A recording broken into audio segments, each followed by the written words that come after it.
Oh, hi, you just see me doing some light reading. This book's so old it's got a floppy disk in the back. Never actually looked at it.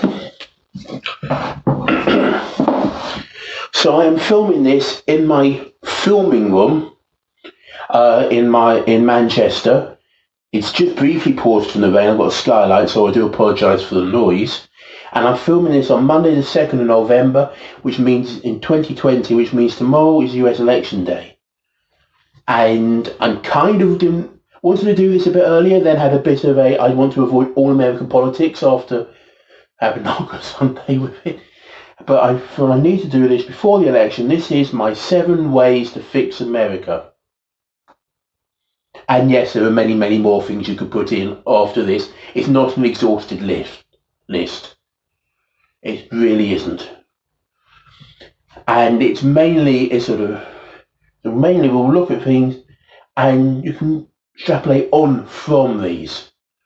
Because it should be a living document. Talking about living documents, the first thing on there is accept that the founders did not know everything. You have to look back when America was a young country. It fought itself out of a war against the colonial oppressors, and they beaten some other Americans with the French helping them, because most of the British were actually off fighting the French elsewhere. But we'll call that they got rid of the shackles of oppression of the king, and they made some self-evident truths that all men are created equal, and built it from that, except they didn't, because they were slave owners, they were white slave owners. They didn't think women should have the power to vote. They didn't think black people should have the power to vote. They wanted to keep the slaves. And so that's who wrote the Constitution. And because American history had nothing past that, before that, people have held on to this as some holy, that the founders were all knowing and all wise with their system of checks and balances, and they knew what they were doing. They were guys who were just winging it, and they winged it quite well. But they winged it. And they winged it for a thing that they were trying to get rid of the idea of the all-powerful monarch, and so setting these checks and balances, and they kind of worked, but they're also kind of implied a bit. But also you've then got the people who, the originalists, the current originalists, the judges who think this is what the founders would have wanted, and will take the original text and say that. And you've got to accept that when the USA was founded, it was a completely different time. It was a time when you got flintlocks and matchlock rifle, muskets, before the percussion cap, before the actual cartridge bullets. So they could not have ever thought of, when they thought of a well-regulated militia, thought of a bunch of guys in Ford F-150s or AR-15s. They could not have pictured that. They could not have pictured abortion and medical things when the life expectancy in the colony, life expectancy there was so low, when you needed so many members of the families to go out into the fields and pick your crops, when there was a whole continent to expand to. Do it that way is better, because I'm just doing that off the screen. With the whole continent to expand to. He couldn't have pictured of the science that we have today and how that can come to change the lives. They couldn't have thought of any of this. They couldn't have thought of privacies. They couldn't have thought of rights of privacies when it takes months to get a letter from one side of the continent to another, rather than now milliseconds to get information across the world. So you've got to accept they didn't know everything, and in many cases they were wrong. And it's frustrating when you've got sort of these originalist type judges on the Supreme Court, the Clarence Thomases, Amy Coney Barrett, who would never have been. This is what the founders were. They would never have been there. The founders would not want a black person on the court. They wouldn't have wanted a woman on the court. and yet they're trying to interpret what they're thinking about. So that's number one. Just get over it. They didn't know everything. Take it they didn't know everything, and actually work on a constitution that applies now rather than applies rather than 300 odd years ago, 200 odd years ago. Whatever. Next point. Voting rules have to be the same for everyone. And now this is something that I quite like about England. Yes, Scotland and Wales have got slightly different rules. It's better. I have 16 years to vote. But the same rule in Cumbria, in Northumberland, in Devon, in Cornwall, in London, the same things apply. If you're 18, it's to vote. You can vote. You can vote at the same time in the polling station.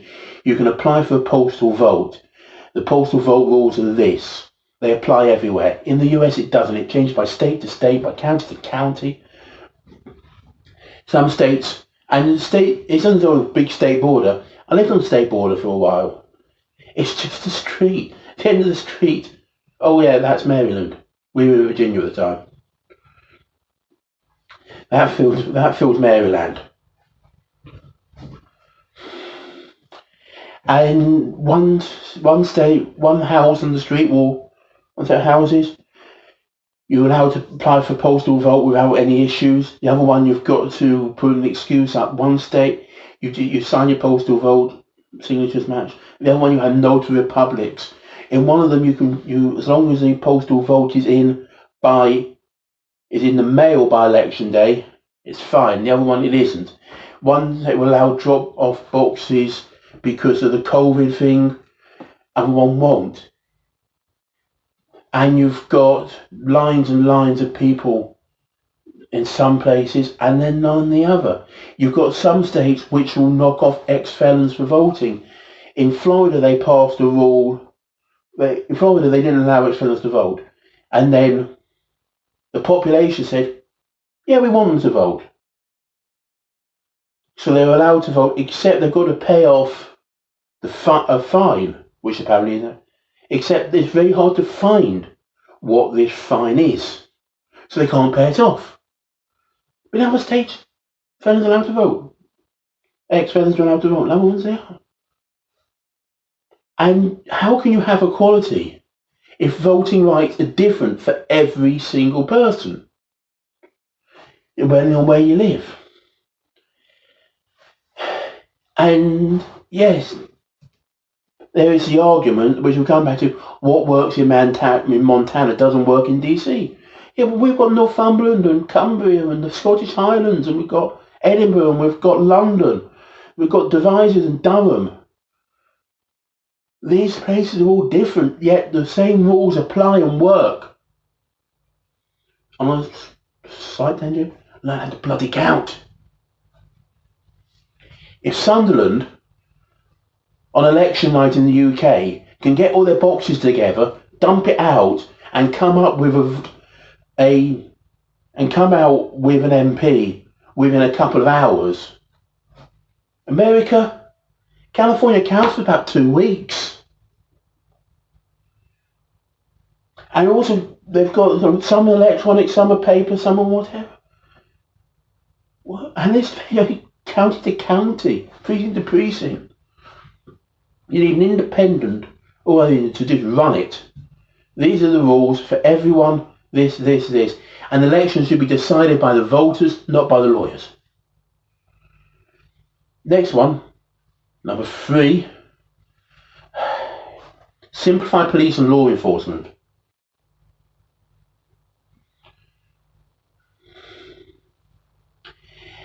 So the US law enforcement system really confused the heck out of me because there are so many levels.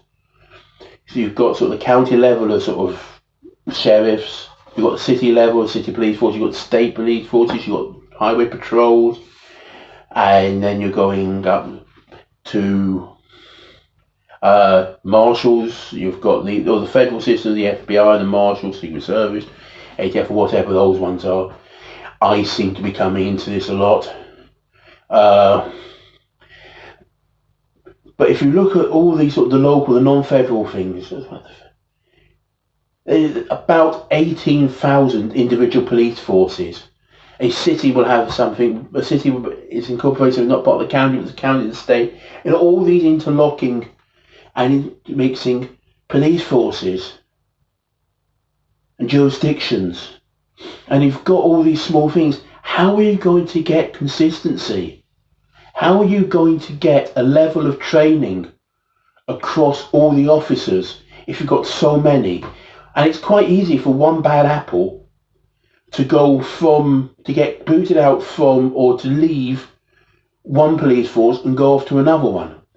There are very few police forces that are large enough to have dedicated training. Some of these small city police forces are going to be 2 or 3 squad cars or whatever. And you need to simplify, you need to make consistency. Yet again, it is going to be, one rule doesn't apply. But you can make things localized. But out of larger bodies, you can specify in the larger bodies. And you've got to look at what the role of the police is and reduce it. Because a lot of what is needed, what they're doing, is things that should be done by mental health interventions, homeless interventions, drug interventions. And so they should have a reduced capability because other things should be taken out of their purview. And they shouldn't be having all these sort of surplus military stuff in there. It's a long way from the idea of a Bobby on the beat or your community basement to people coming out in bloody tanks with water tanks roaring down the street and military riot stuff. It needs simplifying. It needs rationalizing. And the people who run it should be appointed on merit. And this is coming into point 4. Judges, sheriffs, whatever, law and order people should be appointed on merit by their peers and not political appointees and not voted for. And we had a vote here years ago for police and crime commissioners before the Manchester mayor took that over. And Tony Lloyd, currently the MP for Rochdale, got it. Why? Because he was Labour. Didn't really have that much experience in it. I think when I voted,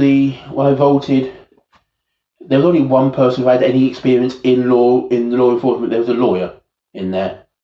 Out of the 4 or 5 candidates who were up for it, there was a lawyer. And same anyway, you've got who makes the best ads. Who's going to stand up for your safety? And the more gallows, the more hanging judge is, the easier it is for him to win. It's not about looking at alternatives, not about attacking the causes, not about rehabilitation. It's about punishment. It's about harshness. It's why Sheriff Joe Arpaio keeps getting elected, despite the fact he's a crazy racist who puts people in tents in the bloody desert. Because he's not there on merit, he's there on popularity. He's there because he's the person the wingnut in that party put in, and people tend to vote for that party, being wingnuts or not. When people political appointees, they're expected to work for the people or give money back to the people who appointed them. Hence we have a Supreme Court. At the moment, it's 6 Conservative, 3 Liberal judges. Since George H.W. Bush, the Republicans have lost all but 2 presidential elections. Yet they have 6 people on the court. Have lost all but 2 popular votes. The Senate does not represent, senators, confirms and advises, does not represent most of the people. The majority of the Senate represents 40 million people less than the minority of the Senate. We'll get onto that in the next bit. Yet Moscow and Mitch McConnell have been able to force people on and able to, through the federal courts and Supreme Courts, despite not being representative of the people of the country, because of political appointees who are there as a firebreak to stop the will of the people.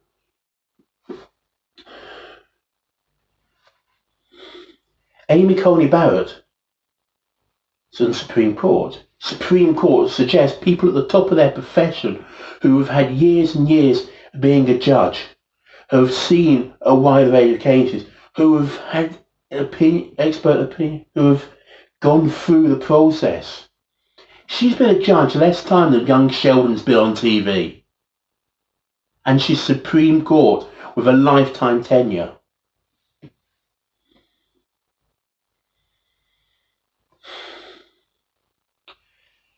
Next point, equal representation. Residents in California and DC need the same representation at federal level, in the legislature and the executive, deciding the legislature, deciding the legislature, as people in West Virginia, Nebraska, Alaska, North Dakota. Why do I say this? Let's take DC or Puerto Rico. They aren't states. DC, one of the centre of the power in the United States, isn't a state. It's got more population than many states. It's not a state. It has some electoral college push. It's got 3 electoral college votes, but it's not a state. It has no say in the legislature. It doesn't put anyone into Congress. Puerto Rico puts nobody into Congress. Yet those are millions of people disenfranchised from the system.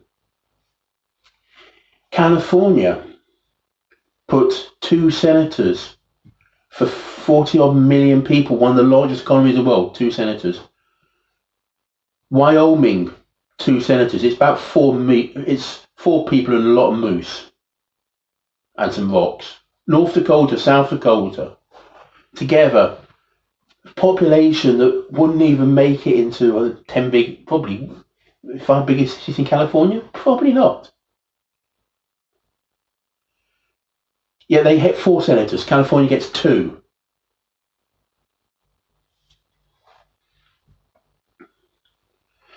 And because the Electoral College is based on the amount of senators and also the amount of representatives, Congress people in the House of Representatives, which are based more on actual population, it can be very, very skewed for the smaller states. That you could, these states like Alaska and Wyoming, which have 1 congressman and 2 senators, that's 3 electoral college votes. So each per voter in that state has much more sway on the electoral college than California. Also, California, because it's everything is first past the post per state, the popular vote in the state gets pushed. It is who should put the electors through, which means millions upon millions of Republicans in California are disenfranchised. In Texas, there will be a huge amount of people who voted for either Trump or Biden who will have no say in that election, because the Electoral College will just say who's the largest amount of vote. That's who we're going with. There's no split. There's no popular vote split. So in New York, it's likely to go Democratic. again, the Republicans in that state disenfranchised. In Alabama, places like Mobile, Birmingham, are kind of Democratic. But population-wise, it's Republican. It's generally Republican that state. So we'll go Republican. The Democrats don't get there. So you have to look at how one person's vote actually applies. So getting rid of the electoral college system. The electoral college system was originally there as a fire break in case, because the founders didn't trust the people, they wanted a fire break in there. So if they did something stupid, like electing a reality TV show racist,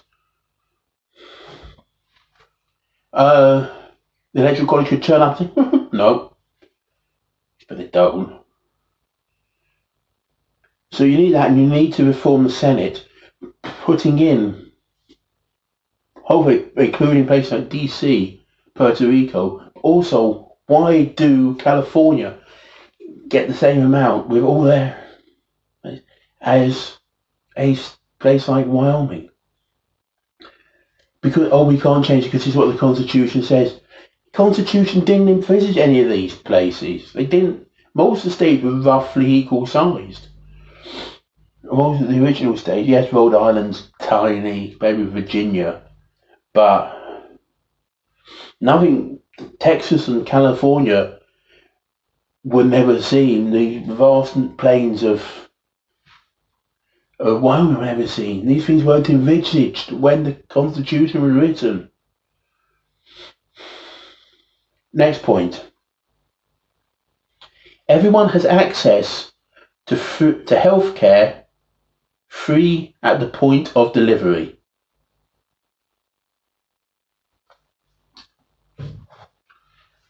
And the last point, end Citizens United. Citizens United is the thing that says that unlimited funds are allowed to be put into political campaigns. How can you have equality? I mean, we've seen through voting in various states you can't have equality. And we've seen through the different representation of the senators you can't have equality. But you can't have equality between people if money speaks louder. If the Koch brothers, okay, one of whom is pretty much, if hell exists, will be there. The Koch brothers, with their ability to dump cash into somewhere, have more say than anyone who lives in that area. Each person should have their say. Money should not equal speech. Money for speech is bribery. And you can't get to reform things like the healthcare system if money is coming in from insurance industries and from pharmaceuticals. You can't reform and put in new environmental legislation if people are coming in with money from the oil companies, from the coal companies. Man, you can't do it. So that was my 7. I'm going to do an 8th. It's a bonus 8th. Freedom is not the opposite of rules. Yes, we're going back to when the country was founded, and we've got all our freedoms. We're gonna rebel from Britain, from England, and we're gonna get our freedom. And the idea that the country was founded, life, liberty, freedom, that freedom is the opposite of laws, is wrong. People are rejecting to march because it's against their freedoms.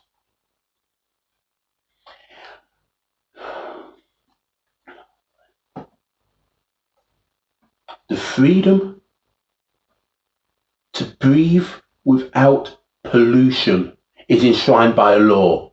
Otherwise, has to be enshrined by law. Otherwise, it's the freedom to pollute. You've got laws are there in cases to balance between what two different sets of freedoms are. Should somebody have the freedom to persecute somebody because they love somebody of the same sex? No. There is a law there that says that shouldn't happen. That this person should be free to have a relationship with a person of the same gender as them. That's their freedom. But there's a law there that says they are free to do that. So rules and regulations do not curtail freedoms. They are there to support freedoms, done rightly.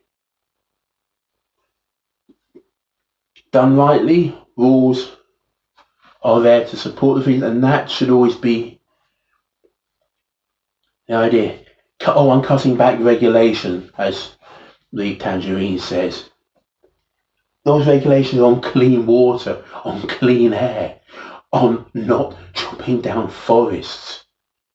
How is your freedom to breathe, your freedom to maintain a healthy attitude, life, liberty, pursuit of happiness, isn't that being infringed by the fact you've got smog, and you can't drink the damn water?